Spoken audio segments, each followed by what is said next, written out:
On monte d'abord une entreprise parce qu'on est passionné par son métier, par l'humain. Ce qui est essentiel, je dirais que c'est l'animation.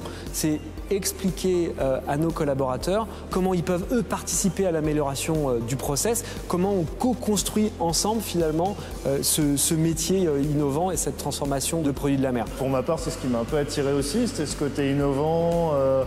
C'est une entreprise qui est à la recherche en permanence d'innovation, qui est assez réactive. Moi, je cherchais vraiment une entreprise comme 5DO, quelque chose d'assez familial, avec voilà, une communication assez facile entre les gens. Sur une petite entreprise comme ça, il faut que les gens soient motivés. Et du coup, il y a besoin qu'il y ait un moteur, donc que ce soit le partage de la valeur symbolique ou de la valeur financière, effectivement, c'est important. Le partage de la valeur, je dirais qu'il y a la valeur économique et il y a les valeurs de l'entreprise. C'est fondamental. Et il faut partager les valeurs de l'entreprise pour arriver à un partage de la valeur. Lorsque tout le monde adhère au projet et co-construit, c'est là où on peut espérer des résultats économiques.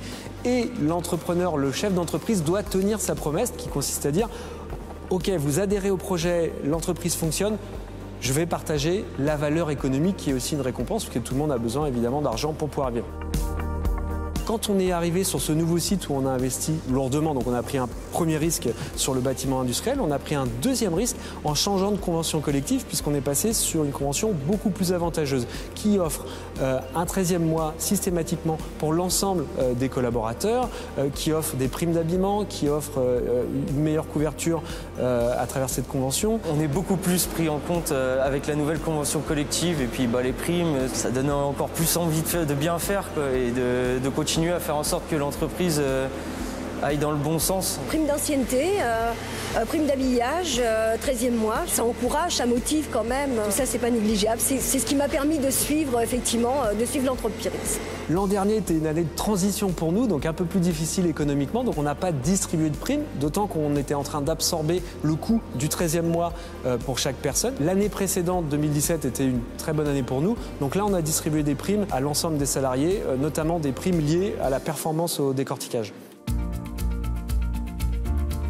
Dans une deuxième étape, on va passer sur quelque chose de plus collectif avec un intéressement sur le résultat pour l'ensemble des collaborateurs. L'idéal, de mon point de vue, est de passer sur un intéressement global au pourcentage, le même pour tout le monde, puisque chaque personne est importante à sa manière et c'est le salaire qui va différencier les postes, mais l'intéressement doit être le même pour tout le monde.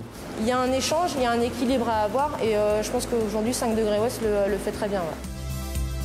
Nous, on explique tous les ans, en fin d'année, on fait un bilan de l'année, on présente l'année, comment ça s'est passé, quelles ont été les difficultés, l'argent qui est généré, à quoi il va servir, combien on va investir. Sur une petite structure comme ça, ce que les gens recherchent, c'est justement cette transparence aussi, je pense. Savoir ce qui se passe, est-ce que la santé économique de l'entreprise est bonne, etc. Moi, j'ai un principe qui est assez simple, c'est que l'ensemble des collaborateurs investissent dans une maison, ont des enfants et des familles à gérer, donc ils sont responsables et ils sont capables de comprendre comment fonctionne une entreprise. Il suffit de leur expliquer.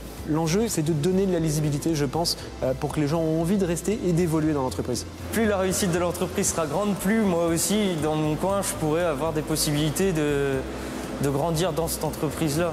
Il faut rendre beaucoup plus audibles les dirigeants de petites entreprises pour qu'on comprenne quelle est leur réalité. Je crois que ça, c'est fondamental et ça va simplifier le dialogue dans les entreprises.